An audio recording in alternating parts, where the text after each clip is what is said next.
Selamat pagi, Shalom Bapak Ibu Saudara. Bersama kita akan terima berkat firman Tuhan. Dan bila kita mau rendahkan hati kita, hidup kita, untuk kita mau dijadikan Tuhan bejana yang indah, rela untuk dibentuk. Segala pikiran dan kehendak kita, harapan kita, mari kita serahkan kepada Dia. Haleluya, bejanamu.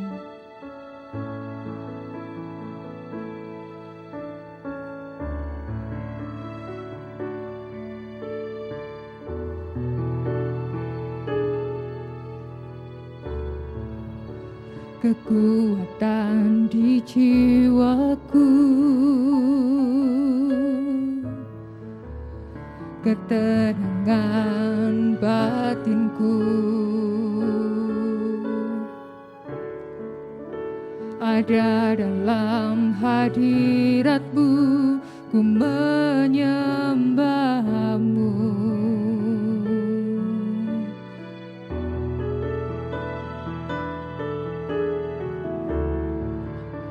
Tersungkurku di kaki-Mu, rasakan hadirat-Mu.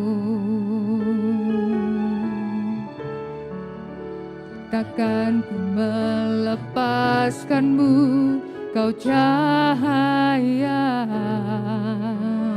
bagiku, mengiring-Mu,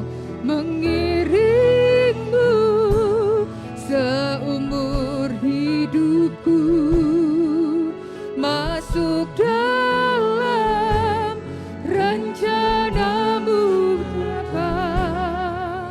Pikiranku, kehendakku, ku serahkan padamu. Harapanku hanya di dalam-Mu, ku kan teguh bersama-Mu Tuhan. Jadikanku bejana-Mu untuk memuliakan-Mu. Amin. Kekuatan di jiwaku, kekuatan di jiwaku, ketenangan batinku, ada dalam hadirat-Mu, ada dalam hadirat-Mu, ku menyembah-Mu.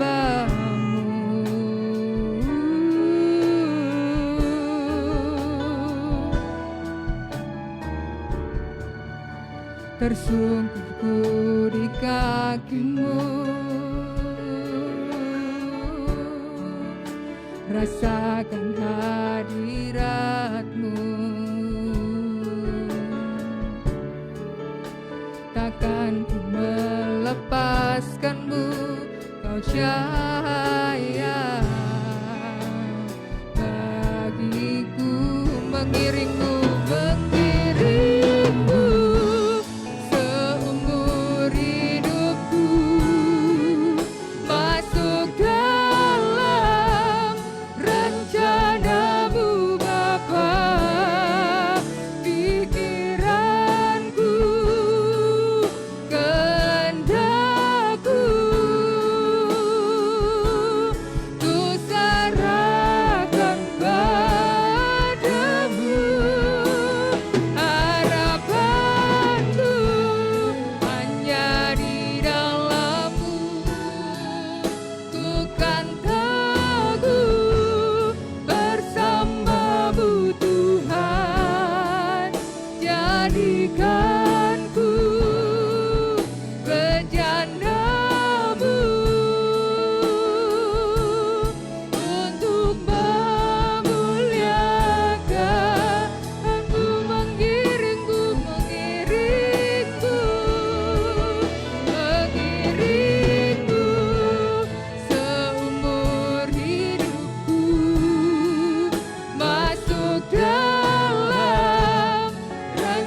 rencanamu Bapa, pikiranku, kehendakku, ku serahkan padamu. Harapanku hanya di dalam-Mu, ku kan teguh bersama-Mu Tuhan. Jadikan ku bejana-Mu untuk memuliakan-Mu, untuk memuliakan-Mu, untuk memuliakan,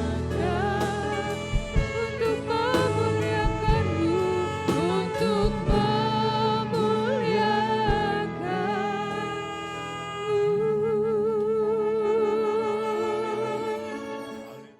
Segala puji, hormat, serta syukur kami naikkan kepadamu Tuhan. Di pagi hari ini kami sudah memuji dan memuliakan Tuhan, sudah menaikkan pujian dan penyembahan kepada Tuhan.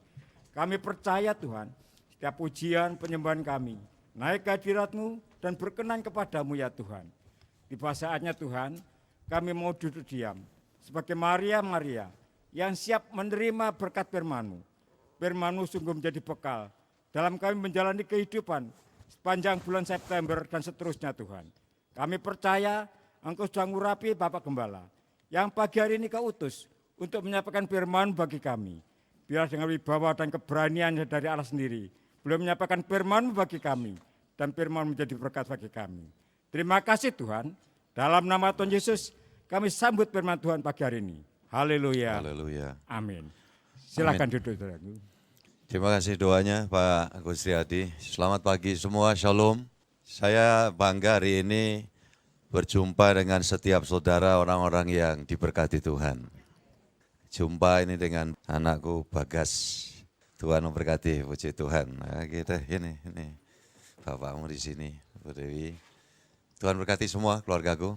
Puji Tuhan, silakan duduk. Iya, ada juga keluarga saya di sini, Bapak Ferdi Sirait. Oke, iya, salam jumpa Pak Sirait, Tuhan memberkati. Iya, dengan Pak Handi Gunainon. Oh ya, Tuhan memberkati Pak Handi. Puji Tuhan. Iya, kalau marga Sirait ini apa? Majua-jua atau Horas ya? Horas. Horas, iya, baik. Saya butuh mengenal jika dimungkinkan itu ya, untuk setiap saudara, keluargaku. Lucu kalau keluarga tidak saling kenal. Karena kekeluargaan yang kita tempuh di dalam kekristenan, itu tidak cuma sekedar masa kita di sini saja, tetapi sampai kelak ketika kita sudah tutup mata di sini, itu lanjutannya panjang loh saudara. Tutup mata di sini, lanjutannya panjang apa pendek? Panjang, tidak ada batas.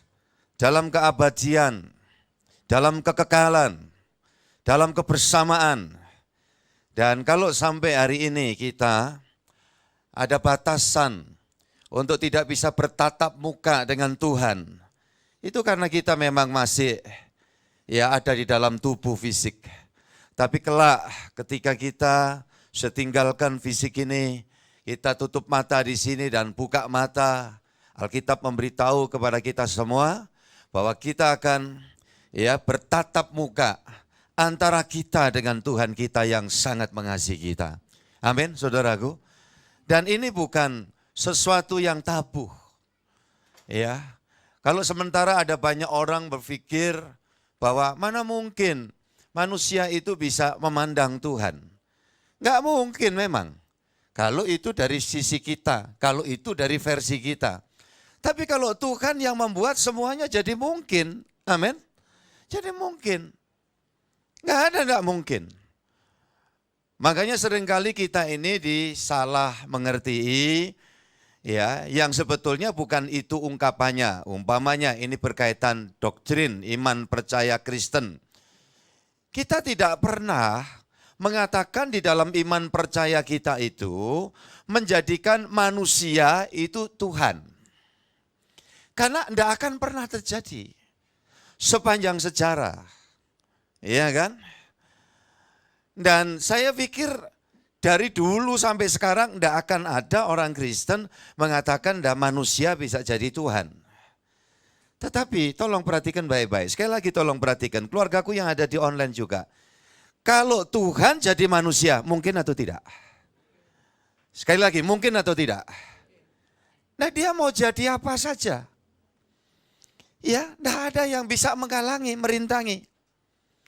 Tetapi di dalam iman Kristen, Allah Tuhan kita, penguasa sang pencipta, tidak pernah dia mau jadi apa saja. Cuma jadi satu kali saja menjadi manusia yang kita kenal sebagai siapa? Tuhan Yesus Kristus. Yang kehebatannya luar biasa, keagungan, keajaibannya di bawah kolong langit di atas muka bumi ini, ya pastinya tidak ada yang menandingi gitu loh. Saudaraku dikasih Tuhan, kalau orang lakukan mujizat ini, mujizat itu, ada banyak. Tetapi kalau orang, ya dikatakan orang, sosok pribadi, menghidupkan orang-orang mati, sepanjang sejarah tidak ada kecuali satu nama, tolong sebutkan dia, siapa dia? Iya, karena dia bukan orang, dia bukan manusia, dia firman yang datang dalam wujud. Sekali lagi, firman yang datang dalam wujud. Bahasa sederhananya menjelma. Ucapkan bareng dengan saya apa? Menjelma, bahasa kerennya itu inkarnasi. Ya, saudaraku dikasih Tuhan, dia datang dalam wujud. Wujud siapa? Yesus Kristus. Yang oleh Yohanes menulis dia adalah firman hidup yang bisa dijamah, yang bisa diraba, yang bisa didengarkan maksudnya, ya, yang bisa menuntun seluruh perjalanan hidup kita selagi di dunia sampai nanti kita tinggalkan dunia. Dan firman hidup itu adalah Yesus yang dikatakan pada mulanya adalah firman, firman bersama dengan Allah, dan firman itu adalah Allah. Yohanes pasal 1 ayat 1 itu ayatnya. Yohanes pasal 1 ayat 14, maka dikatakan firman itu telah menjadi manusia dan tinggal di tengah-tengah kita. Dan firman yang menjadi manusia itu tidak lain dan bukan, tolong sebutkan, saudara sanggup itu mengucapkan siapa dia? Tuhan Yesus Kristus. Dan dikatakan dia tinggal di tengah-tengah kita. Maka dikenapi arti nama berita Natal itu bahwa dia disebut Immanuel, artinya tolong 1, 2, 3. Allah beserta dengan kita. Nah, itulah kekristenan yang meyakini di dalam hidupnya tidak pernah jalan sendirian.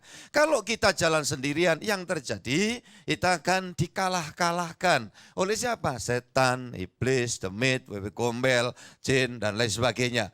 Ya, tidak akan ada seorang pun yang memiliki satu kemampuan untuk menghadapi itu. Tetapi kita dimungkinkan berkemenangan karena kita tidak jalan sendiri, ada yang menyertai kita, yang disebutkan Immanuel, kalau dipanjangkan apa artinya tadi katakan? Allah beserta kita. Dan Yesus sendiri berkata, ketahui aku menyertai kamu sampai akhir zaman. Ketahui aku menaungi kamu dan tidak akan pernah meninggalkan kamu sebagai yatim apa? Yatim piatu. Dan saudaraku ini kasih Tuhan, inilah ya, keunggulan kekristenan. Saya tidak sedang bicara dalam koridor agama. Ya, karena silakan orang berkata, agamaku paling baik, agama ini paling baik, monggo. Kita tidak mau adu argumen, tidak mau debat kusir, ya. Tetapi kalau saya sedang bicara keunggulan kekristenan, karena Kristen sebetulnya bukan agama, Kristen adalah perwujudan kasih Allah masuk di dalam diri manusia, yang harusnya dihukum, yang harusnya semua terbuang, yang harusnya hidup itu dikuyo-kuyo, dijadikan mainan bola pimpongnya iblis. Tetapi karena kasih Allah yang sedemikian besar, maka dia dalam wujud sang firman turun, dia rela berkorban, masuk dalam maut, menggantikan tempat kita, dan dia keluar di sana dan dia berkata, ketahui aku menyertai kamu sampai akhir zaman. Dan aku memberi kemenangan kepada kamu semua. Itu sebabnya dimungkinkan dalam kekristenan itu untuk kita terus menerobos dimensi kehidupan yang tidak sama lagi, tidak sama lagi, tidak sama lagi dengan yang sudah-sudah. Kehidupan yang ada di dalam urapan, kehidupan yang ada di dalam intervensi positif dari Tuhan. Tuhan tidak pernah tinggalkan, Tuhan tidak pernah biarkan kita, Tuhan tidak pernah membuat kita terlunta-lunta sampai kapanpun. Yang percaya katakan amin. Mau tepuk tangan sedikit ucapan syukur kita, amin. Haleluya, tepuk tangan boleh lagi supaya encok saudara sembuh. Keringkingannya waras saudaraku. Iya, kita baca Alkitab, ayat-ayat kita akan lihat Efesus pasal 4 ayat 1 sampai ayat yang ketiga. Ini yang jadi beban hati saya seorang hamba Tuhan. Meneladani Paulus, dia mendambakan agar anak-anak Tuhan boleh mengalami sesuatu yang lain daripada yang lain. Efesus pasal yang keempat ayat 1 sampai 3. Silakan Puria Hadi. Sebab itu aku menasihatkan kamu, aku orang yang dipenjarakan karena Tuhan, supaya hidupmu sebagai orang-orang yang telah dipanggil berpadanan dengan panggilan itu. Hendaklah kamu selalu rendah hati, lemah lembut dan sabar. Tunjukkanlah kasihmu dalam hal saling membantu dan berusahalah memelihara kesatuan roh oleh ikatan damai sejahtera. Kita baca ayat yang ketiga bersama, 1, 2, 3, dan berusahalah memelihara kesatuan roh oleh ikatan damai sejahtera. Semua katakan amin. Ini ukurannya. Dan yang menandai hidup anak Tuhan yang mengalami kuasa Tuhan Yesus itu tidak lain dan bukan damai sejahtera. Damai sejahtera. Saya tidak terlalu setuju kalau orang berkata bahwa, wah dalam Yesus kami jadi kaya raya. Dalam Yesus kami mengalami kemujuran terus menerus. Dalam Yesus kami tidak pernah terganggu kesehatan. Di dalam Yesus saya tidak jadi ekor tapi jadi apa saudaraku?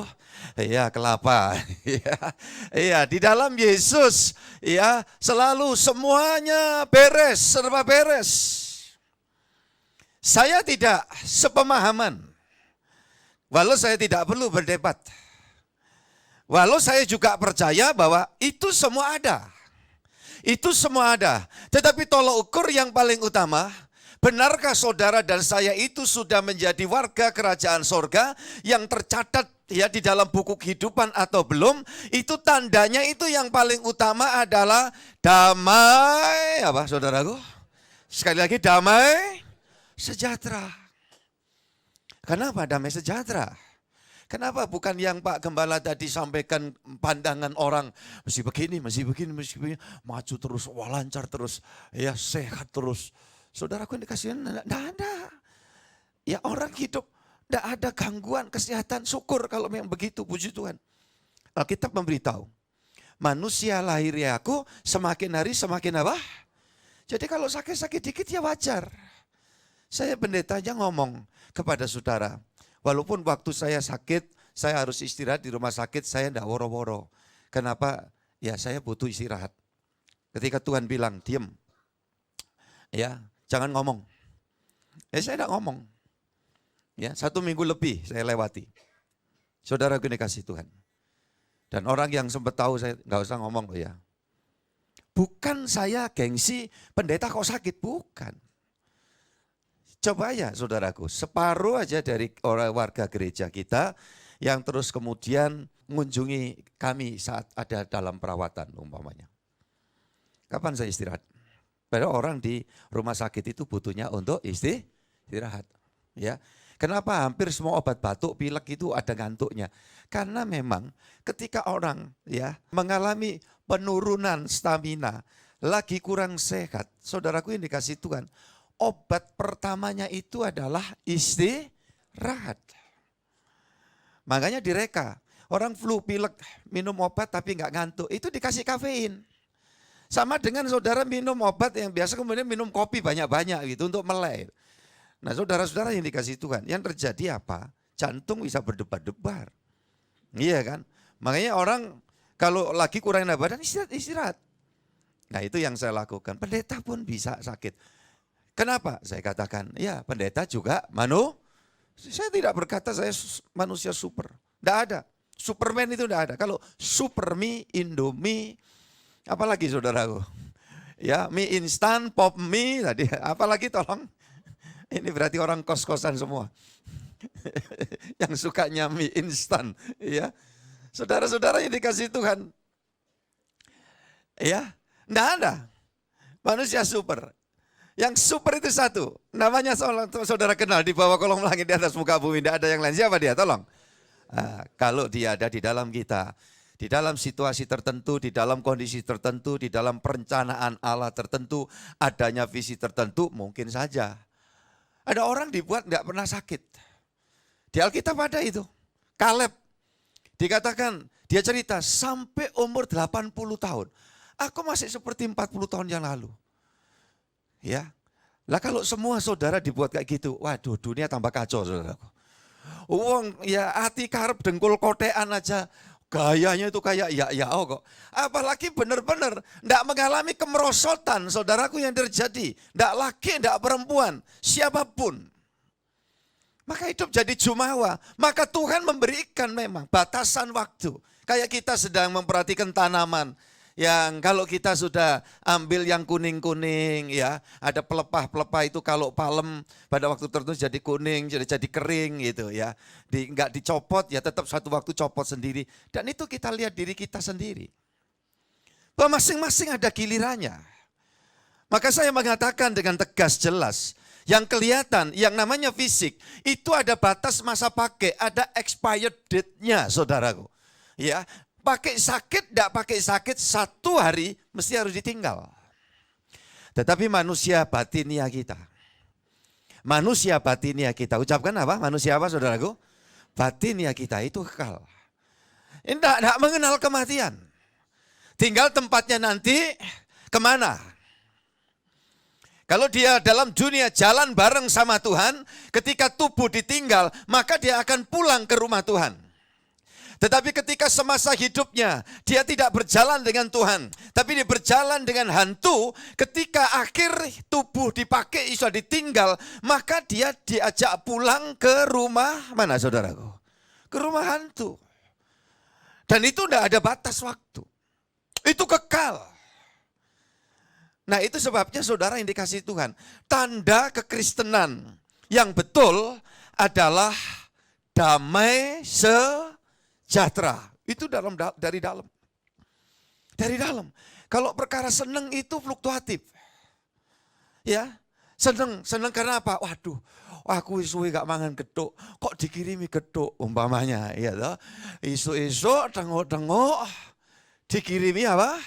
Geduk, senang saudaraku ini kasih Tuhan.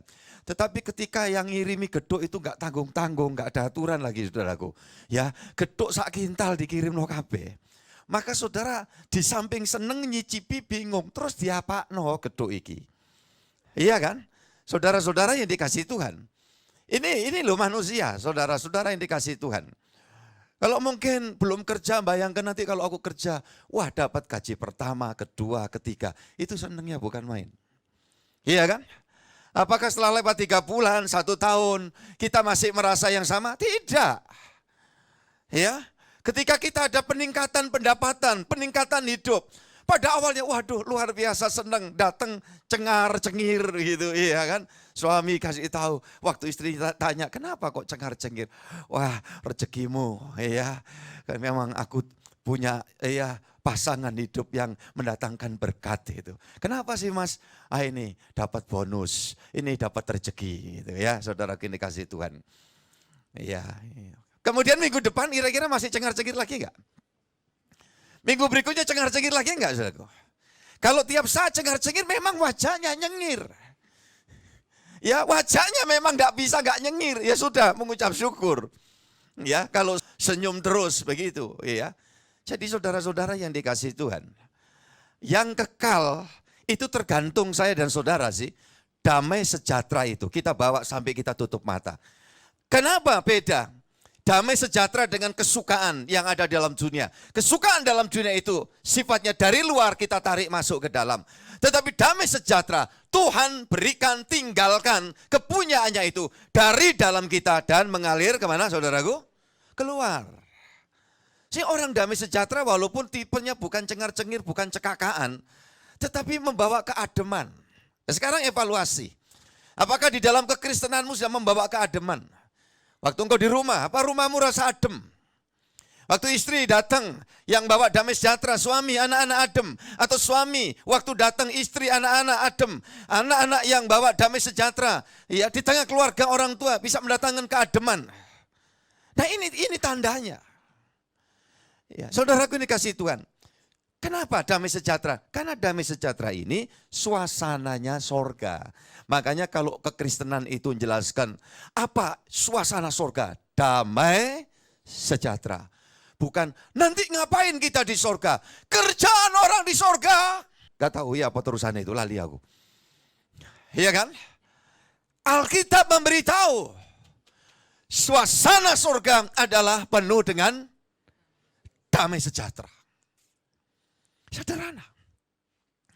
Makanya sekarang kalau orang Kristen betul-betul hidup menjaga kesatuan. Kesatuan dengan siapa? Ayat yang ketiga. Dan berusahalah memelihara kesatuan roh, huruf besar. Itu Roh Kudus. Siapa Roh Kudus? Roh Allah. Siapa Roh Allah?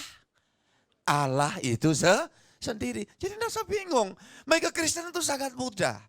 Menjadi sulit ketika ada orang yang berpikiran ya bukan dalam kekristenan dimasukkan ke dalam kekristenan. Nah, kadang-kadang orang Kristen sendiri nggak percaya diri. Lantas iya kok jadi bingung ya? Lah ngapain bingung? Makanya kalau dikatakan pada mulanya firman, firman bersama Allah dan firman itu adalah Allah.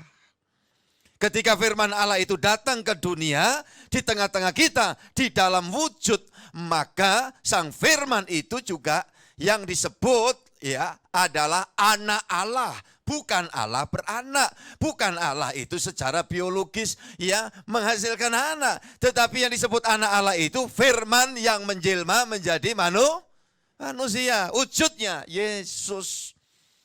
Jadi saudaraku ini kasih Tuhan, kalau kita jaga hubungan, oh Tuhan sudah menebus aku, Roh Kudus memenuhi hidupku. Yang ada, yang terjadi ada ikatan damai sejahtera.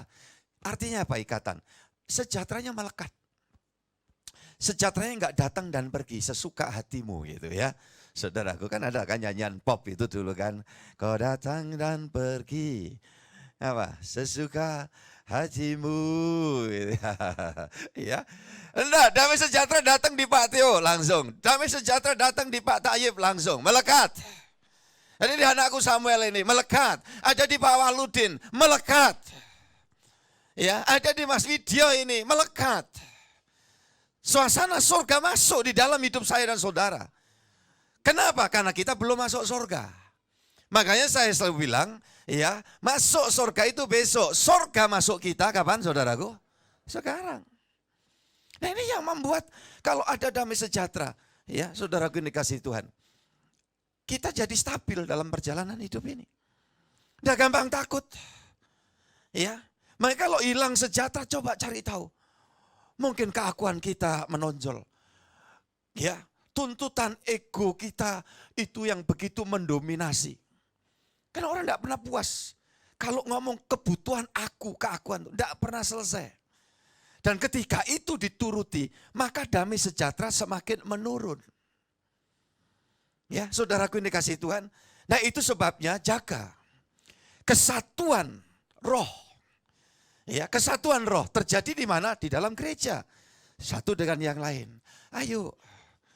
Ya, berdasarkan dengan ayat-ayat yang kedua. Tolong Bu Riyadi baca ayat yang kedua. Kita ulang, rilis lagi Efesus 4 ayat yang kedua. Hendaklah kamu selalu rendah hati, lemah lembut ya, dan sabar. Ya. Tunjukkanlah kasihmu dalam hal saling membantu. Puji Tuhan. Jadi bentuk karya Roh Kudus dalam gereja terjadi ini. Dalam rumah tangga itu gereja unit kecil terjadi ini. Saudaraku ini kasih Tuhan. Kalau sudah di rumah tangga menang-menangan mesti ribut. Menang-menangan kenapa? Akunya nuntut pokoknya. Nah ini loh. Kalau sekarepku itu ngene.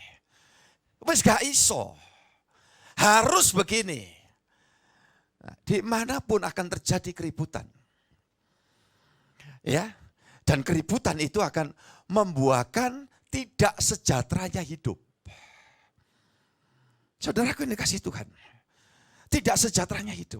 Itu sebagai seorang hamba Tuhan, Paulus mengatakan, aku sebagai hamba Tuhan yang harus dipenjara karena Kristus.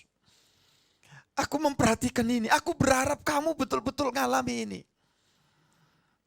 Modal sederhana, humble, rendah hati. Suami rendah hati, istri rendah hati, anak-anak rendah hati. Saudaraku, sepersekutuan seperti ini rendah hati. Ya, saudaraku ini kasih Tuhan. Yang dipimpin sama yang mimpin rendah hati. Bos sama anak buah sama-sama rendah hati.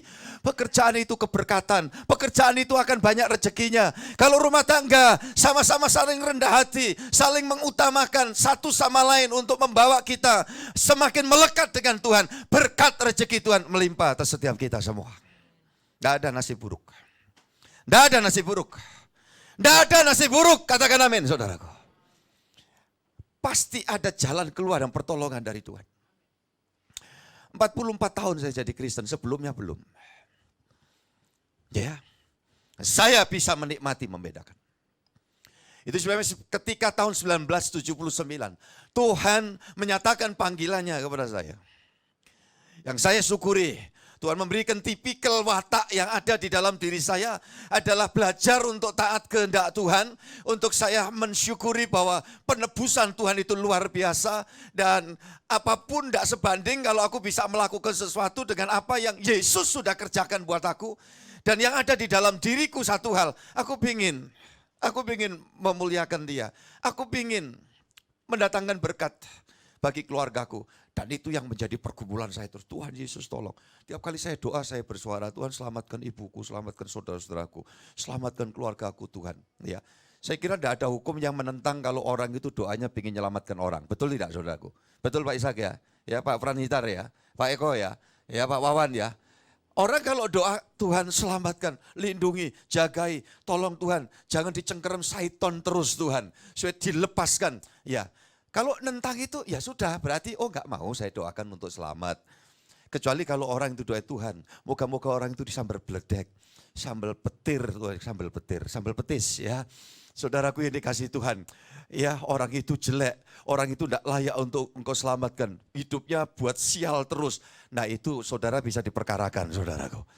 Tetapi kalau doanya untuk keselamatan orang lain, doanya untuk pemulihan, agar keluarga-keluarga yang sedang bermasalah Tuhan pulihkan. Agar orang-orang yang sakit ini berkenan Tuhan memberikan kesempatan sembuh, sehat agar memuliakan Tuhan. Segitu doa yang baik. Dan yang terjadi saudaraku, keluarga saya satu persatu diselamatkan oleh Tuhan.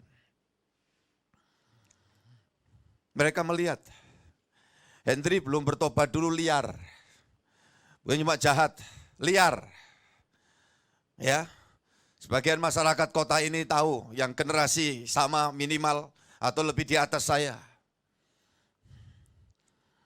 Salah satu jemaah di sini, saya sebut saja namanya Pak Sising An. Ketika ya berdomisili pindah dekat dengan gereja ini, ditanya mau kemana gereja Tabernakel. Oh yang pendetanya Hendri, iya. Wah Pak tahu Hendri itu kayak apa dulu gitu. Sehingga waktu itu Pak Sisingan nanya, Pak ada teman Bapak kenal apa ini? Kenal, kenapa? Dia cerita apa? Ketawa dia. Ngomong kalau saya itu dulu aneh ya. Oh ya, ya lucu tapi ya aneh katanya ya saudaraku dikasih Tuhan. Oh, puji Tuhan, saya bilang. Enggak usah segan kalau mau ngomong ada orang, oh itu dulu bajingan. Ya memang. Tapi yang bisa mengubah bajingan jadi pendeta itu cuma satu nama. Tolong sebutkan namanya. Tuhan Yesus. Iblis tidak bisa melakukan itu. Iblis bikin orang sakti bisa, iblis bikin orang jadi mandraguna bisa, iblis kasih kekayaan, pesugihan bisa, iblis memberikan hal-hal yang spektakuler bisa. Tetapi iblis tidak bisa mengubah orang yang harusnya mati binasa diselamatkan. Itu hanya pekerjaan dari satu nama. Namanya siapa dia? Tuhan Yesus Kristus. Puji Tuhan. Itu sebabnya saudara, ayo cek sekarang. Ada damai sejahtera? Ya, coba kalau sampai lagi gegeran itu, kan gak ada damai sejahtera. Jadi sumpek, sedih. Nggak enak ketemu. Betul ya Pak Suwanto ya? Semua di sini, kita semua ini pasangan ya, pasangan muda ini, pasangan ini. Selamat ya, Tuhan berkati. Aku lihat fotonya kemarin. Oke ya, wisuda. Tuhan memberkati, puji Tuhan. Jadi saudara-saudara yang dikasihi Yesus Kristus, coba kita cek. Kalau kita lagi gak enakan, sama siapa saja, lebih-lebih sama Tuhan. Hilang damai sejahtera. Itu sebabnya jaga kesatuan. Pertama dengan Tuhan. Relasi kita harus beres. Betul ya Pak Adi Susilo ya. Pak Cimer Simatupang. Ya puji Tuhan. Ya Tuhan. Kemudian yang kedua dengan keluarga. Keluarga itu keluarga unit dalam rumah tangga. Keluarga itu juga bisa dalam arti ini. Gereja. Sampai kita menjadi dewasa. Pasal 4 ayat yang ke-13 dan 14. Mari kita baca Efesus 4 ayat 13-14. Sampai kita semua telah mencapai kesatuan iman dan pengetahuan yang benar tentang anak Allah, kedewasaan penuh dan tingkat pertumbuhan yang sesuai dengan kepenuhan Kristus. Sehingga kita bukan lagi anak-anak yang diombang-ambingkan oleh rupa-rupa angin pengajaran, oleh permainan palsu manusia dalam kelicikan mereka yang menyesatkan. Puji Tuhan. Orang yang dewasa ngerti pentingnya ya unity. Kesatuan. Kesatuan dengan Tuhan, kesatuan dengan sesama. Kekristenan tidak pernah mengajar kita harus bentrok dengan orang yang beda golongan, beda kepercayaan. Oh tidak. Kita diajari saling mengasihi. Dan itu cocok dengan iklim Indonesia. Bhinneka Tunggal Ika. Saudara-saudaraku ini kasih Tuhan, kita ada berbagai macam tetapi kita satu. Dan kita diajar untuk saling mengasihi. Itu sebab Tuhan katakan jaga kesatuan dengan Tuhan, jaga kesatuan dengan sesama. Ya mungkin bisa saja dalam keluarga yang bisa terjadi, namanya sejarah hidup kita tidak bisa mengubah sejarah, tetapi Tuhan memberikan visi untuk kita memperbaiki apa yang ada di depan kita. Mungkin ada keluarga yang ya kepercayaannya beda, tidak masalah. Yang beriman kepada Yesus layani sungguh-sungguh, yang masih belum mengalami penebusan Tuhan. Saudaraku yang dikasihi Tuhan, karena dengan itu kata firman, yang kemungkinan akan menyelamatkan seisi keluargamu. Tuhan ajari itu sederhana. Kalau kita jaga kesatuan dengan Roh Kudus, dengan Tuhan Yesus Kristus ini, dengan sesama, yang ada apa? Damai sejahtera. Semakin hari semakin dewasa. Semakin dewasa semakin ngerti. Ya, dan saya mau kasih tahu. Untuk mencapai kesatuan hidup, saudaraku yang dikasihi Tuhan, semakin menjadi dewasa, kadang kita harus menghadapi prosesnya. Contoh proses dalam 2 Tawarik pasal 20. Kita sama-sama buka. 2 Tawarik pasal yang ke-20, ayat 1 sampai ke-4. Setelah itu Bani Moab dan Bani Amon datang berperang melawan Yosafat bersama-sama sepasukan orang Meunim. Datanglah orang memberitahukan Yosafat, suatu laskar yang besar datang dari seberang laut Asin, dari Edom, menyerang tuanku. Sekarang mereka di Hazezon Tamar, yakni En-Gedi. Yosafat menjadi takut, lalu mengambil keputusan untuk mencari Tuhan. Ia menyerukan kepada seluruh Yehuda supaya berpuasa, dan Yehuda berkumpul untuk meminta pertolongan daripada Tuhan. Mereka datang dari semua kota di Yehuda untuk mencari Tuhan. Berkumpul mencari Tuhan, berkumpul untuk berseru kepada Tuhan. Inilah kesatuan yang dirindukan oleh Tuhan. Kalau saudara satu waktu dalam perjalanan ini lagi menghadapi pergumulan, menghadapi masalah, entah engkau orang muda, entah engkau orang parubaya, ya midlife, atau mungkin orang-orang senior, ya kesulitan, masalah, katakan ini biasa. Wah, di pekerjaan ada problem, katakan ini biasa. Kenapa enggak mempraktekkan apa yang saya ajak saudaraku? Menghadapi pergumulan katakan apa? Ini biasa. Di kantor, di kerjaan, di tempat bidang bisnis kita, bidang usaha kita, kita lagi menghadapi problem. Katakan apa? Ini biasa. Yang luar biasa siapa? Tolong. Tuhan Yesus. Dan kalau saudara ngerti prinsip-prinsip ini, otak kita dijamah oleh Tuhan, mengalami pembaruan cara berpikir. Saudara enggak akan mengalami beratnya hidup berlebihan. Maka yang terjadi, damai sejahtera sorgawi, damai sejahtera yang diberikan Yesus, itu akan tereksplor. Ini dalam ketakutan, wajar manusia takut ketika menghadapi kesulitan, menghadapi pergumulan. Tapi jangan biarkan ketakutan itu melanda dan menguasai pikiranmu, hidupmu. Tuhan ingin, saya dan saudara, Di tengah-tengah situasi yang paling kurang menguntungkan, mungkin dalam keadaan sangat kritis, krisis, ajak satu bersama-sama berseru mencari wajah Tuhan. Dan ini yang Tuhan inginkan dalam praktek hidup kita untuk kekristenan yang sejati. Tuhan tidak ngajari yang neko-neko, saudaraku yang dikasih Tuhan. Dia tidak ngajari yang aneh-aneh. Ya, maka adanya kesulitan itu tes iman untuk membawa iman kita tambah meningkat, rohani kita semakin dewasa, ya. Kemelekatan kita dengan Tuhan itu semakin jadi-jadi. Enggak di tengah kesulitan lari ke dukun, enggak di dalam ujian kemudian cari orang pinter. Ya. Saudaraku dikasih Tuhan, ketika mengalami, waduh, ini kami sedang menghadapi suatu kemerosotan, kesulitan yang rada parah. Lantas mengikuti nasihat orang, pergi lo ke Gang Buntu, ada Mbah Dipo atau Mbah Suro. Enggak, yang ada rasa hati untuk mencari Tuhan, berseru kepada Tuhan. Di Alkitab diceritakan, ini untuk Bible study kita baca di dalam Kejadian pasal 11, Kejadian pasal 11 ayat 1 sampai ayat 10, perikop itu bicara tentang Tuhan mengacaukan berbagai bahasa. Yang asalnya orang itu satu bahasa menjadi kacau komunikasi mereka. Kenapa? Ketika mereka merasa kuat, mereka ingin membangun unity untuk menunjukkan kemampuan diri sendiri. Tidak sama dengan perikop kisah ya Yosafat ketika ketakutan menghadapi musuh. Mereka sehati berseru mencari Tuhan.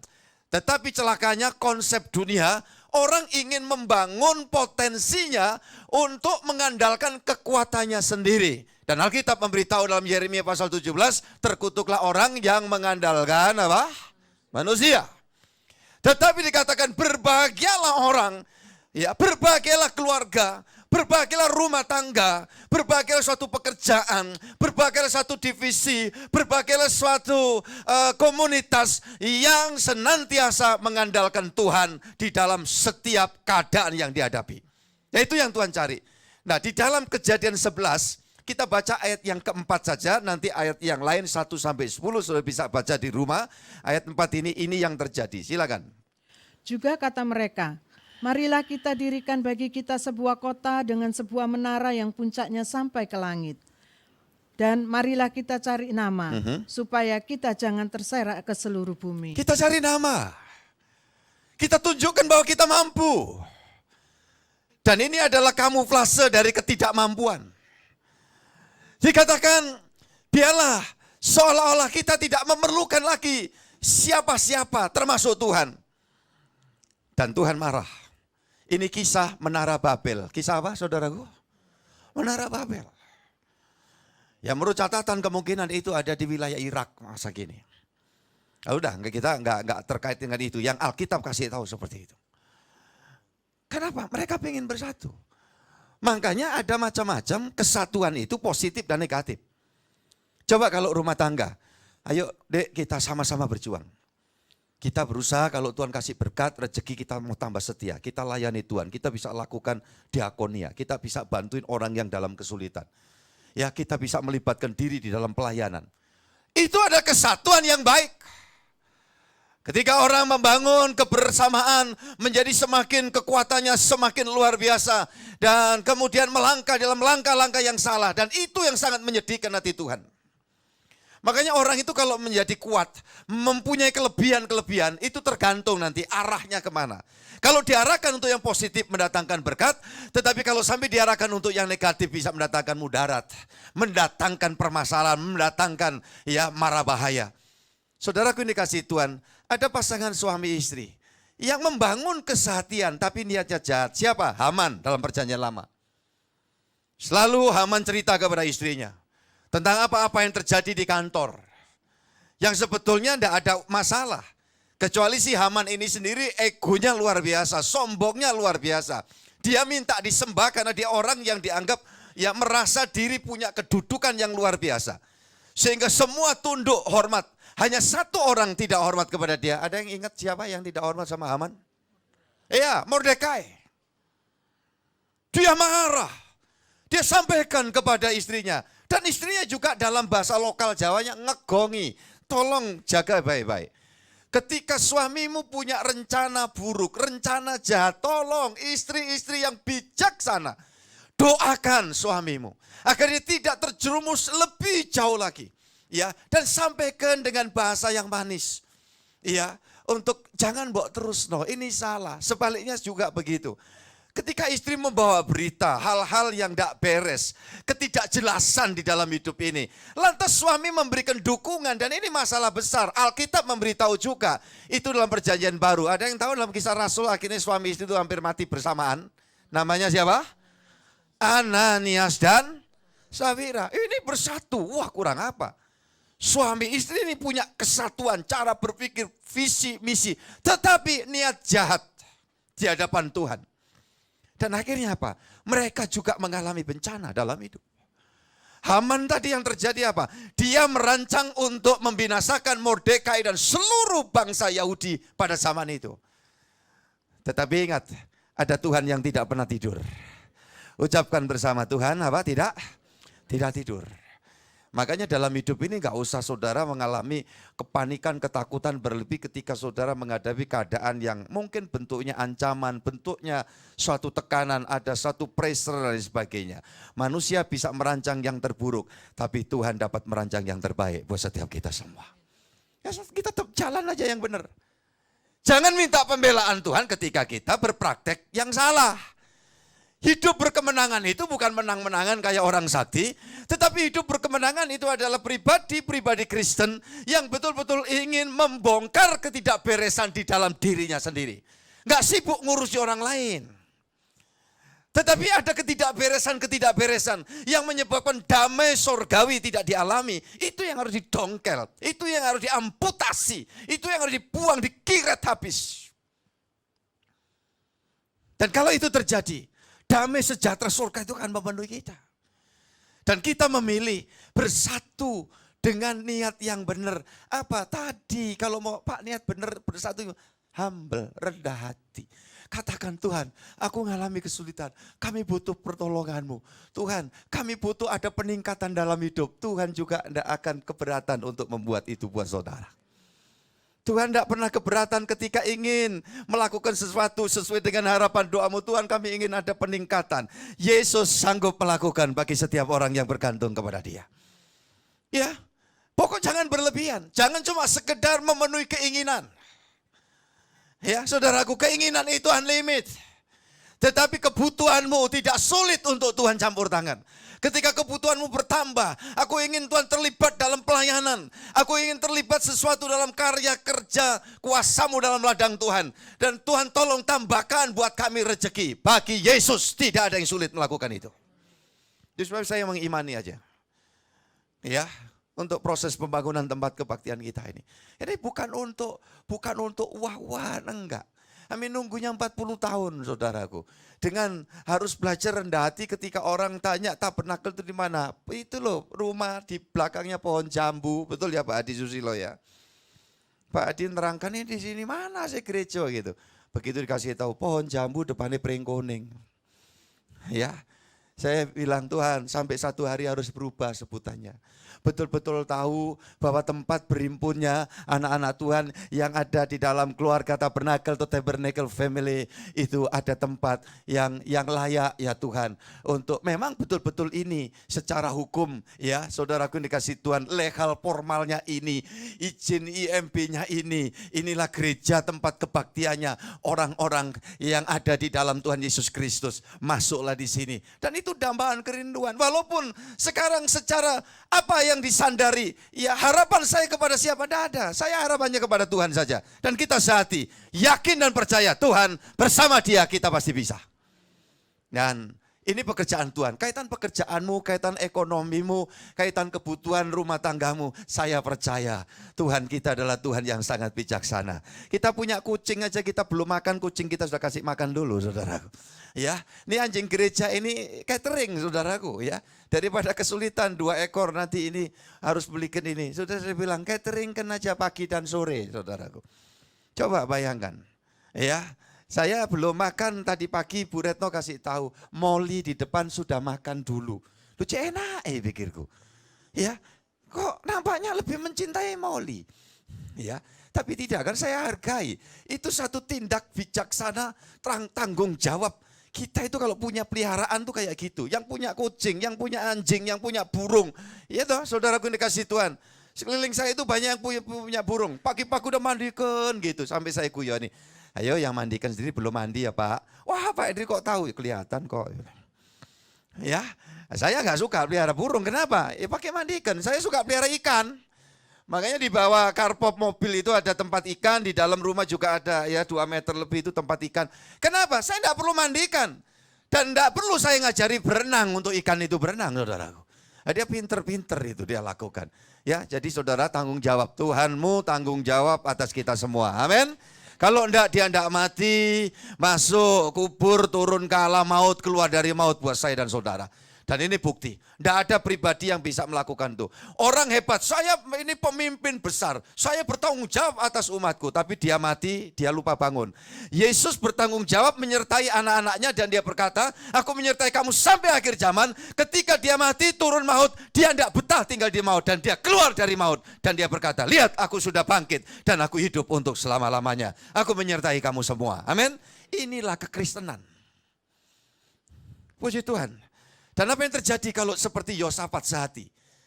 Kita akan lihat saudaraku, 2 Tawarik pasal 20 ayat 13-15. Ayo kita buka sedikit lagi dan kita akan masuk dalam perjamuan kudus hari ini. Siapkan hidupmu, hatimu, semua layak untuk makan perjamuan. Karena saudara sudah terima firman Allah. Ya, dan saudara akan dipersekutukan dengan kuasa tubuh Tuhan dan kuasa darah Tuhan yang tercurah 2000 tahun yang silam. 2 Tawarik 20 ayat 13-15. Sementara itu seluruh Yehuda berdiri di hadapan Tuhan, juga segenap keluarga mereka dengan istri dan anak-anak mereka. Lalu Yahaziel bin Zakaria bin Benaya bin Matanya, seorang Lewi dari Bani Asaf, dihinggapi roh Tuhan di tengah-tengah jemaah dan berseru, camkanlah hai seluruh Yehuda dan penduduk Yerusalem dan tuanku Raja Yosafat, beginilah firman Tuhan kepadamu, janganlah kamu takut dan terkejut karena laskar yang besar ini, sebab bukan kamu yang akan berperang, melainkan Allah. Kalau sehati di hadapan Tuhan membangun kesatuan yang baik, ya di dalam keluarga, di dalam gereja, di tengah masyarakat, di tempat kerjaan pun, saya sarankan, saya minta, saya tidak tahu bagaimana sistem interaksi saudara, sesama teman kerja atau mungkin sesama dengan atasan dengan bawahan. Tapi harapan saya, tiap-tiap saudara yang dianugerahi kesempatan untuk menjadi pemimpin perusahaan atau menjadi bawahan dalam perusahaan, menjadi teamwork di dalam suatu divisi tertentu, tunjukkan, Tuhan, dalam segala hal aku bersandar kepadamu. Di dalam segala hal kami mohon pertolongan. Sehingga kalau mungkin di tempat kerja saudara sedang dalam kesulitan, jangan buru-buru membuat aksi unjuk rasa karena pendapatan kurang dan sebagainya. Kalau unjuk rasa lebih baik arahkan untuk doa. Dan kemudian saudara saling menguatkan satu dengan yang lain. Jaga kinerja yang baik dalam suasana damai apa? Damai apa saudaraku? Sejahtera. Dan ini yang paling penting. Yang saya meyakini tidak mustahil di kemudian saat Allah bekerja membuka sesuatu pintu rezeki di tengah yang sulit pun bagi Yesus tidak sulit memberikan pertolongan atas tempat bidang pekerjaan di mana saudara terlibat di dalamnya. Ini kekristenan. Jangan jadikan teori, lakukan, coba terapkan. Kalau mungkin situasi suasana kerja tidak ada damai sejahtera, minta ampun sama Tuhan hari-hari ini. Di dalam keluarga, ketika mulai kurang damai sejahtera, karena engkau cengkal, keras hati, tengkuk. Hari ini Tuhan tegur saudara, rendahkan hatimu. Minta ampun sama Tuhan. Tuhan akan membuat pemulihan. Dan rumah tangga itu akan menjadi wadah untuk dicurai rezeki yang datang dari atas. Rezeki datang dari atas. Rezeki datang dari atas. Dan seluruh anak keturunan kita menjadi generasi ilahi yang hidup di dalam tuntunan pimpinan Tuhan kita Yesus. Mungkin kau lihat, ini sekolahnya dari SD, ya nilainya enggak terlalu bagus-bagus amat. Ini sampai SMP juga enggak bagus-bagus amat. Tetap dorong semangat untuk dia belajar. Yang jelas nasib dan masa depan yang baik ada dalam tangan Tuhan. Tidak semata-mata dari apa yang dinampakkan dalam bentuk kemampuan kita. Tuhan yang punya segala sesuatu. Itu orang tua, jadilah imam-imam.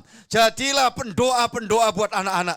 Istri-istri doakan suamimu. Suami-suami jadi imam-imam. Doakan istrimu dan anak-anakmu. Iya, jadi saudara-saudara yang dikasihi Tuhan Yesus Kristus, kita sadar akan hal itu. Dan kalau kita lakukan itu, Tuhan melakukan yang terbaik buat setiap kita. Oke, orang yang sehati ada di dalam janji Tuhan. Ini tadi. Maka dalam ayat 13-15, tiba-tiba hamba Tuhan kasih tahu, jangan takut. Masalah ini yang menyelesaikan bukan kamu, tetapi Tuhan yang akan berperang ganti kamu. Amin. Nah sekarang buktinya, langsung endingnya ayat yang ke-21-22. Setelah ia berunding dengan rakyat, ia mengangkat orang-orang yang akan menyanyi nyanyian untuk Tuhan dan memuji Tuhan dalam pakaian kudus. Pakaian kudus, bukan pelepotan dosa, bukan ketidakberesan dibiarkan ya saudaraku. Tetapi pakai pakaian kudus, hidup yang benar. Kita belajar sama-sama. Pasti Roh Kudus nolong kita. Lanjut yang semarak. Yang semarak pada waktu mereka keluar di muka orang-orang bersenjata sambil berkata, nyanyikanlah nyanyian syukur bagi Tuhan, bahwasanya untuk selama-lamanya kasih setianya. Ayat 22. Ketika mereka mulai bersorak-sorai dan menyanyikan nyanyian pujian, dibuat Tuhanlah penghadangan terhadap Bani Amon dan Moab, dan orang-orang dari pegunungan Seir yang hendak menyerang Yehuda, sehingga mereka terpukul kalah. Semua dikatakan mereka apa? Sekali lagi baca bareng, mereka terpukul kalah. Bukan saudara yang dikalahkan oleh persoalan. Bukan saudara yang harus dikalahkan oleh situasi kondisi tertentu. Coba saudara pegang ini. Ya, jangan kalau ngadepi masalah dikit, wah kiamat deh kita. Kiamat deh, sial deh kita. Ini Kristen model apa ini? Cap apa ini? Cap gomek? Lontong saudaraku. Iya kan? Katakan, oh seberat ini pasti Tuhan punya maksud. Dan kau sehati di dalam doa. Maka yang terjadi apa? Tandanya damai sejahtera memenuhi kita. Dan kalau damai sejahtera itu memenuhi kita, ibaratnya wadah itu bersih. Diisi berkat yang bersih akan tetap jernih. Tetapi kalau sementara kita kehilangan damai sejahtera, wadah itu kotor. Dikasih yang bersih pun nanti campur ledak, campur oli tap saudaraku. Dan itu sebabnya satu hal, hari ini kita datang pada Tuhan. Tuhan, aku sambil mengenang akan sengsara dan penyalipanmu. Di minggu pertama bulan September 2023 ini, aku tunduk diri, aku mau rendah hati. Aku mungkin terlalu tinggi hati, keras kepala. Dan biasanya kaum pria, bapak-bapak itu paling sulit untuk mau mengakui itu. Tapi hari ini rendahkan hati di hadapan Tuhan. Yang penting pengakuanmu kepada Tuhan. Juga wanita, ibu-ibu, anak-anakku semua, para remaja pemuda. Ingat, Tuhan punya rencana yang indah buat masa depanmu. Jangan kau rusak masa depanmu untuk menolak segala berkat yang Tuhan sediakan. Dengar suara nasihat orang tua yang mengikuti firman Allah. Dan ketika anak-anak taat pada nasihat yang disampaikan oleh orang tua dari firman Allah, masa depanmu pasti bagus. Masa depanmu pasti bagus. Anak-anakmu semua imani orang tua. Anak-anakmu punya hari esok di dalam jaminan Tuhan kita Yesus Kristus. Tuhan memberkati kita semuanya. Kita buka hati untuk kita siapkan menerima berkat perjamuan kudus. Sementara seluruh pelayan Tuhan mempersiapkan diri. Bu Riyadi, Tuhan memberkati. Puji Tuhan, jangan lupa jam 7 malam kita ada ibadah online. Saudara ketika mendapat kiriman link untuk Google Meet kita, bagikan kepada familimu, keluargamu. Siapa tahu mereka join dan keberkatan, ditolong. Saat mungkin mereka dalam keadaan letih lesu, beban berat mereka alami. Seperti hari ini Tuhan memberi kelegaan kepada saudara dan memulangkan saudara di tempat kebaktian ini dengan damai sejahtera. Mereka juga akan mengalami yang sama ketika saudara melayani, membagikan link itu dan saudara gabung. Sambil saudara gabung, saudara doa. Gembala menyampaikan firman Tuhan, biarlah menjangkau jiwa-jiwa, hati setiap orang yang perlu diselamatkan. Kita naikkan satu pujian bersama-sama. Dalamnya kasih-Mu Bapa.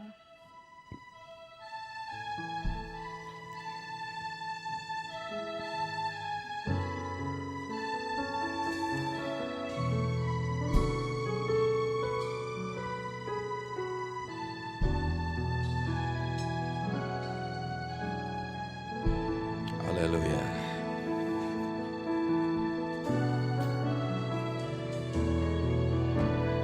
Dalamnya kasih-Mu Bapa.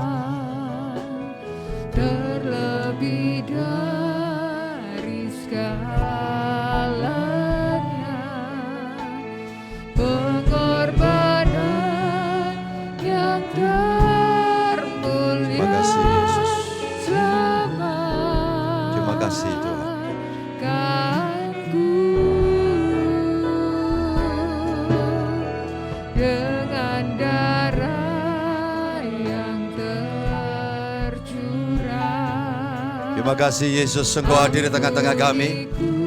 Mari Engkau berotoritas, beracara dan berurusan di setiap kami Tuhan. Bawalah kami Roh Kudus untuk menatap dan menikmati kasih-Mu yang sempurna itu. Haleluya.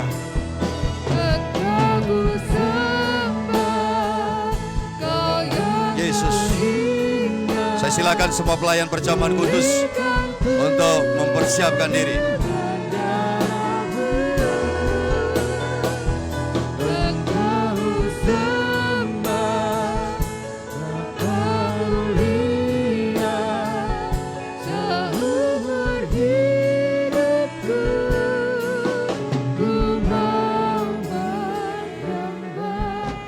Refrennya sekali lagi, Engkau ku sembah. Saya undang sejenak berdiri jemaat. Mari kita berdiri bersama-sama. Haleluya.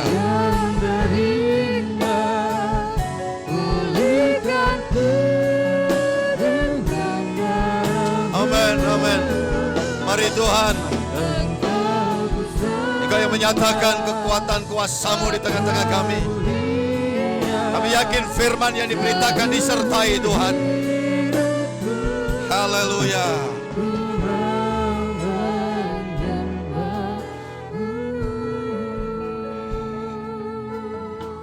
Saat ini kami menundukkan diri di hadapan-Mu Tuhan. Engkau sudah bicara banyak kepada kami. Maka Engkau tidak memulangkan kami dengan hati yang satu dengan Tuhan, dengan hati yang satu dengan sesama kami. Sehingga damai sejahtera, sorga itu kami alami sepanjang hidup kami dalam dunia ini. Apatah artinya ketika kami mencapai semuanya, ada banyak hal kami terpenuhi, tetapi ternyata gersang, jauh dari kata damai sejahtera. Diri pribadi, rumah tangga, keluarga, hampa. Apalah artinya semua itu Tuhan? Itu sebabnya kami tidak mau ditipu. Kami hanya mau terima berkat Tuhan, yaitu damai sejahtera yang dari Allah senantiasa menyertai kami. Dan sekarang layakkan untuk kami bersama-sama akan menerima pembagian tubuh dan darah Tuhan yang sudah dipecah-pecahkan, yang sudah dicurahkan di 2000 tahun silam. Maka saat dipersekutukan perjamuan ini, kami mengalami berkat yang datang dari Allah. Ada kuasa ilahi Tuhan turun atas kami semua. Sehingga semua perkemenangan, kuasa iblis, kuasa dosa, kuasa ancaman mau ditaklukkan dalam nama Yesus. Dan kami jalan dalam anugerah Tuhan. Sucikan kami semua para pelayan-Mu Tuhan. Layakkan untuk setiap kami yang akan makan dan minum, dilayakkan terima berkat yang daripada-Mu. Hamba serahkan perjamuan ini untuk dibagikan dalam nama Tuhan Yesus Kristus. Haleluya. Amin. Coba silakan duduk.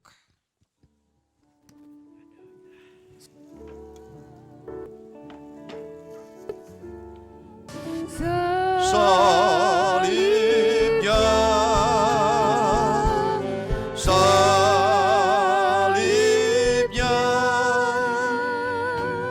selamat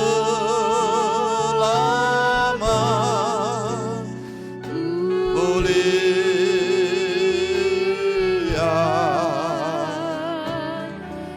dosaku. Yang di ruang atas, apakah sudah memperoleh perjamuan? Jika belum, angkat tangan saudara.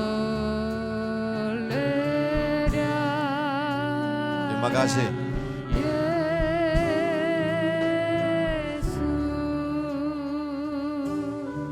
Saya undang sama-sama berdiri saudaraku. Tuhan memberkatimu setiap pelayan Tuhan yang melaksanakan tata layanan hari ini. Kasih setia dan urapan Tuhan menyertaimu satu persatu. Kita angkat tubuh Tuhan di tangan kanan kita dengan penuh syukur. Berdoalah secara pribadi. Kasih Tuhan yang begitu besar diwujudkan dalam korban sempurna. Yang Yesus ajarkan tentang kasih sesama, itu nyata, benar. Manusia dapat melihat apa yang divisualkan sorga. Yang tiap kali masih ada yang menggugat, Mengapa sorga harus divisualkan? Jawabannya, jika sorga tidak memvisualkan, terlalu abstrak, manusia dapat memahami kasih Allah. Tetapi kasih Allah menjadi nyata, dimengerti, dipahami manusia. Ketika Allah yang tidak nampak, yang tidak dapat ditembus, dilihat oleh mata duniawi, firman-Nya turun dalam wujud Yesus sebagai wujud kasih sempurna. Karena demikian besar kasih Allah akan dunia ini sehingga korbankan putra tunggalnya, yaitu Sang Firman yang menjadi Yesus, agar barang siapa percaya kepada Dia tidak binasa, melainkan beroleh hidup yang kekal.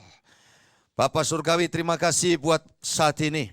Engkau memberkati setiap kami, yaitu berkat kerajaan Allah. Di dalamnya adalah firman yang memerintahkan agar setiap kali kamu makan dan minum perjamuan ini, kamu mengingat akan semua sengsara dan kematianku. Setiap kali kamu makan tubuhku dan minum darahku, kamu beroleh hidup yang kekal. Olehnya dengan iman kami akan makan perjamuan ini sesuai dengan sabda Tuhan. Dan ketika mereka sedang makan, Yesus mengambil roti, mengucap berkat, memecah-mecahkannya, lalu memberikannya kepada murid-muridnya dan berkata, ambillah, makanlah, inilah tubuhku. Bukankah yang kita angkat ini dipersekutukan dengan kuasa tubuh Tuhan Yesus? Haleluya, kita makan bersama dengan iman kepada Tuhan Yesus Kristus.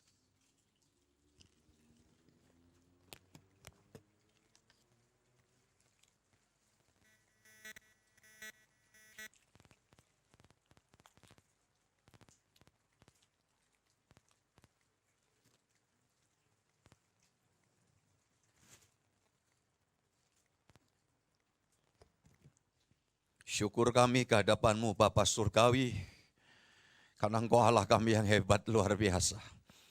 Dan itu kebanggaan kami dalam kekristenan, bahwa Engkau tidak pernah tinggal diam atas kami umat-Mu.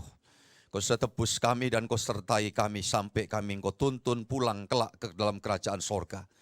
Olehnya dari sana kematian bagi kekristenan bukan hal yang menakutkan. Kematian bukanlah sial, kematian adalah keuntungan. Karena kami kelak dapat bersama dengan Tuhan di dalam kekekalan sorgawi yang begitu luar biasa. Sekarang kami angkat cawan berkat ini dengan penuh ucapan syukur. Kami akan meminumnya sesuai dengan sabda Tuhan. Sesudah itu ia mengambil cawan, mengucap syukur, lalu memberikannya kepada mereka dan berkata, minumlah kamu semua dari cawan ini, sebab inilah darahku, darah perjanjian, yang ditumpahkan bagi banyak orang untuk pengampunan dosa. Bukankah cawan berkat yang kita angkat ini dipersekutukan dengan kuasa darah Tuhan Yesus? Haleluya, mari kita minum bersama dengan iman kepada Tuhan Yesus Kristus.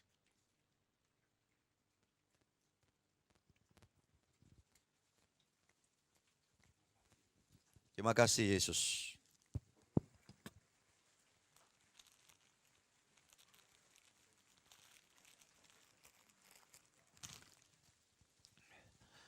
Hati kami terangkat ke hadapan-Mu, Bapa. Karena jika kami sampai hari ini dikasih umur oleh Tuhan, itu adalah berkat. Dan umur kami gunakan untuk ada di hadirat-Mu senantiasa.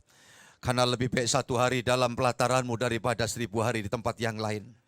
Ajarkan kepada setiap kami, selagi kami masih berkesempatan untuk terus mencari wajah Tuhan. Selagi kami masih dikasih kesempatan, kami terus melekat dengan Tuhan. Ya, kami dikasih kesempatan hidup oleh Tuhan, kami terus membangun kesatuan dalam tubuh Kristus untuk kami hidup berkenan di hadapan Bapa Surgawi. Terima kasih Tuhan, hari ini kami yakin dan percaya berkat anugerah Tuhan yang luar biasa Tuhan limpahkan atas setiap kami. Terima kasih berkat paripurna ilahi selalu melingkupi kami. Sehingga setiap anak-anak Tuhan akan terus berangkat berjalan dalam kemenangan. Dalam setiap aktivitas sepanjang hari-hari hidup kami dan mereka semua ada di dalam anugerah sorgawi. Terima kasih Tuhan, terima kasih.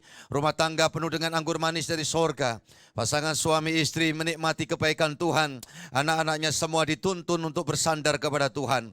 Dan anak-anaknya lagi dewasa, membutuhkan kawan hidup, pasti Tuhan menyediakan tepat waktu yang terbaik. Dan pasangan suami istri yang berdoa untuk mendapatkan buah hati anak yang dari Tuhan. Jika Tuhan mau, tidak ada yang mustahil. Tuhan membuka rahim dan memberikan benih yang baik. Tuhan memberkati anak.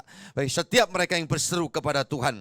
Dan terus kami sebagai orang-orang yang semakin tua, semakin dewasa, semakin senior, terus dituntun dalam iman. Sehingga semakin kami berumur, semakin memuliakan Tuhan dan mendatangkan berkat bagi banyak orang. Terpujilah Tuhan dari sekarang sampai selamanya. Dan pada akhirnya tangan kami terangkat bersyafaat untuk Indonesia. Tuhan memberkati bangsa kami, Tuhan memberkati seluruh negeri kami. Terima kasih untuk semua persiapan acara pemilu yang akan datang. Tetap dalam kontrol Tuhan.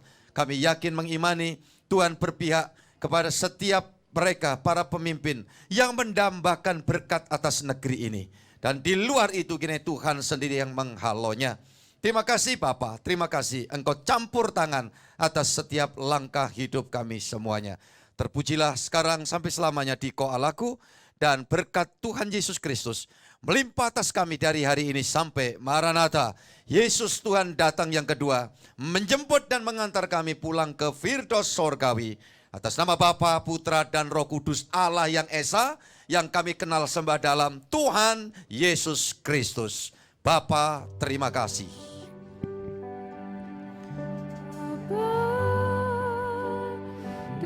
Terima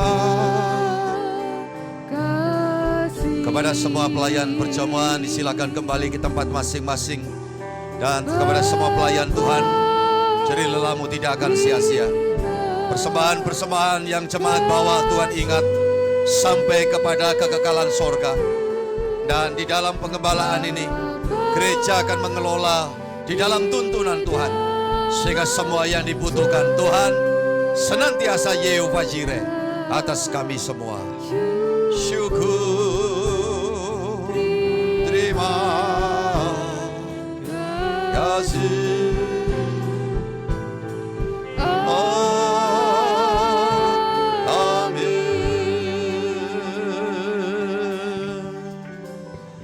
Amin. Tuhan berkati kita semuanya. Katakan shalom. Iya, bersalamanlah satu sama lain. Dan silakan duduk sejenak untuk menerima arahan dari song leader. Tuhan memberkati.